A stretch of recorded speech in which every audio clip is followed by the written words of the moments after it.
Okay. Hello. कुछ सही नहीं लग रहा है मुझे।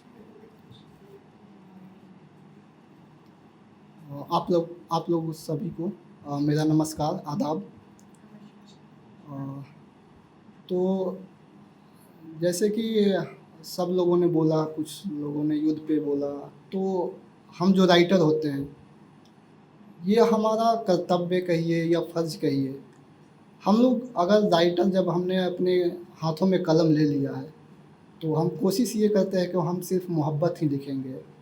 हम कितना भी हार जाए, 2 बार हारे, 3 बार हारे, लेकिन नफ़रत नहीं लिखेंगे। अगर ये हमारा दायित्व तो बनता है कि हम सिर्फ़ मोहब्बत लिखेंगे, मोहब्बत बाँटेंगे, भले कभी हारेंगे। तो उसी पर मैंने लिखा था, ख़याल है 2 लाइन का ही, मैं उसी से शुरुआत करता हूँ। आपकी तवज्जो चाहता हूँ कि मोहब्बत के इस सिलसिले को दिल से कुछ इस कदर निभा लेना, कि मोहब्बत के इस सिलसिले को दिल से कुछ इस कदर निभा लेना, मैं तुम्हारी पगड़ी बाँध दूँगा, तुम मुझे टोपी पहना देना। बहुत बहुत शुक्रिया आप लोगों का। तो आप लोगों ने आज हम सभी लोग जानते हैं कि मदर्स डे है, तो बहुत सारी चीज़ें होती है कि हमारे अंदर होती है लेकिन बता नहीं पाते। और हम लोग बिहार से बिलोंग करते हैं, तो हमें मतलब एक्सप्रेशन जताना ही नहीं आता। हम पता नहीं पापा से कितनी मोहब्बत करते हैं, मम्मी से कितना, भाई से, लेकिन वो होता ही नहीं है। और मतलब बाहर के लोग तो जैसे लगा लगा कुछ भी बता देते हैं, हम लोग से निकलता ही नहीं है। तो एक मैंने लिखा था कि जैसे कि गाँव के बच्चे, बिल्कुल जो गाँव के बच्चे होते हैं ना, तो ऐसे ही सपने लेके चलते हैं घर से, पता नहीं उनके कितने बार पैर लड़खड़ाए, काँपते हैं घर से निकलते हुए, लेकिन जाना तो जाना होता है ना, निकलना पड़ता है। तो वो चीज़ें थी कि बहुत दिन बाद ये रियलाइज़ हुआ कि हम जिस चीज़ के पीछे भाग रहे हैं, तो वो चीज़ें कहीं न कहीं कुछ हम खो भी रहे हैं। तो मैंने लिखा था कि दिल में एक तमन्ना थी, अपने पैसे से साड़ी लूँगा माँ के लिए। कि दिल में एक तमन्ना थी, अपने पैसे से साड़ी लूँगा माँ के लिए। पैसे तो कमा लिए, पर वो प्यार वाला पल ही बेच दिया पैसा कमाने के लिए।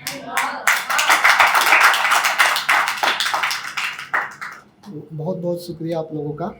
और एक मेरी कविता है, और बहुत पहले लिखी थी, लगभग 2017-18 में, जब मैं फर्स्ट टाइम घर से निकला था, तो उस समय की थी कि जब घर से निकलते हैं तो बहुत सारी इमोशन होती है, तो वो फीलिंग होती है, भले ही मतलब कैसी है मुझे नहीं पता, लेकिन माँ के लिए लिखी है तो मैं पढ़ूँगा आज।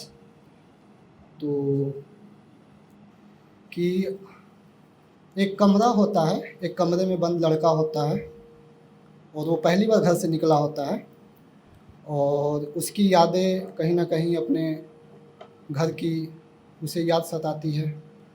तो वो लिखता है कि जब याद आती है तुम्हारी माँ, सब कुछ भूल जाता हूँ। कि जब याद आती है तुम्हारी माँ, सब कुछ भूल जाता हूँ।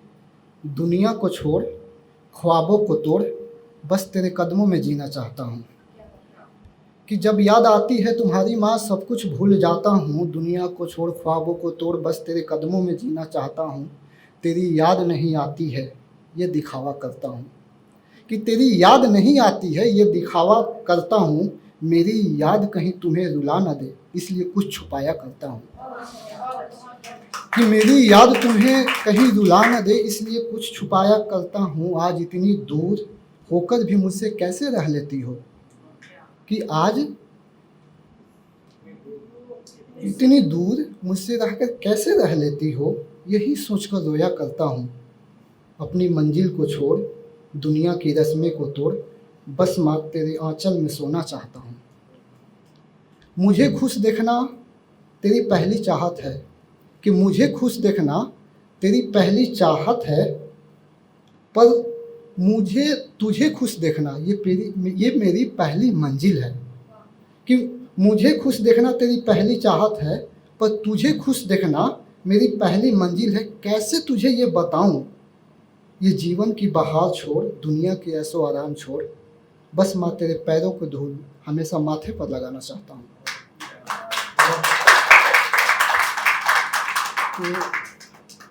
बहुत बहुत शुक्रिया आप लोगों का। और एक जैसे मैंने बोला था कि हम हमेशा मोहब्बत बांटते हैं, तो वो मोहब्बत पे है मेरी एक कविता, तो उसको प्यार से सुनिएगा कि मुझे खिलता हुआ चेहरा और सबके लबों पर मुस्कान चाहिए, कि मुझे खिलता हुआ चेहरा और सबके लबों पर मुस्कान चाहिए, न हिंदू न मुसलमान बस वही हिंदुस्तान चाहिए। न हिंदू न मुसलमान बस वही हिंदुस्तान चाहिए। गांधी जी ने बिना हथियार उठाए अंग्रेज़ों के नाक में दम करना सिखलाया था। सुभाष चंद्र बोस ने तुम ईंट मारोगे तो हम पत्थर मारेंगे, ये हम सबको बतलाया था। कि सुभाष चंद्र बोस ने तुम ईंट मारोगे तो हम पत्थर मारेंगे, ये बात हम सबको बतलाया था। हर घर से देश के लिए अशफाक उल्लाह जैसे क्रांतिकारी जवान चाहिए, न हिंदू न मुसलमान बस वही हिंदुस्तान चाहिए।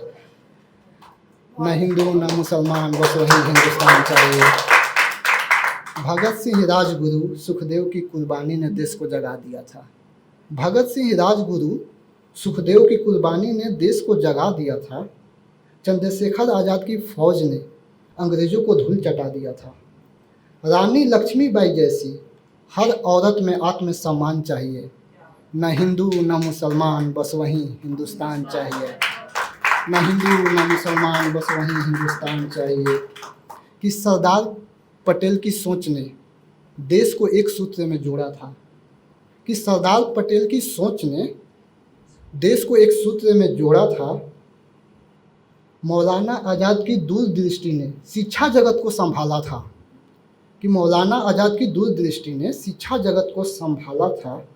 हमारे लिबास चाहे गंदे हों, हमारे लिबास चाहे गंदे हों, पर साफ सुथरा ईमान चाहिए। न हिंदू न मुसलमान बस वही हिंदुस्तान चाहिए। न हिंदू न मुसलमान बस वही हिंदुस्तान चाहिए। कि बाबा साहब ने साथ रहने साथ बढ़ने का एक प्यारा सा तोहफ़ा दिया। कि बाबा साहब ने साथ रहने साथ बढ़ने का एक प्यारा सा तोहफ़ा दिया। राजेंद्र प्रसाद ने उस पर अमल करना सिखलाया। हमारी आपसी छोटी मोटी बातें इधर उधर होती रहेंगी। कि हमारी आपसी छोटी छोटी बातें इधर उधर होती रहेंगी, पर देश की उन्नति के लिए हम सबका साथ चाहिए। न हिंदू न मुसलमान बस वही हिंदुस्तान चाहिए। न हिंदू न मुसलमान बस वही हिंदुस्तान चाहिए। कि आखिरी ये 4 लाइन है और आप सबका मोहब्बत चाहिए। कि होली के रंग में क्या भाईचारे का नशा होता था। कि होली के रंग में क्या भाईचारे का नशा होता था, जैसे ईद में इत्र की खुशबू हवा में मिल जाता था। कि होली के रंग में क्या भाईचारे का नशा होता था, जैसे ईद में इत्र की खुशबू हवा में मिल जाता था। जहाँ प्यार के पौधे पनपते थे, वहीं खेत और खलिहान चाहिए। न हिंदू न मुसलमान बस वहीं हिंदुस्तान चाहिए, बस वहीं हिंदुस्तान चाहिए। समय बचा है क्या मेरे पास? ठीक है, थैंक यू, बहुत बहुत शुक्रिया।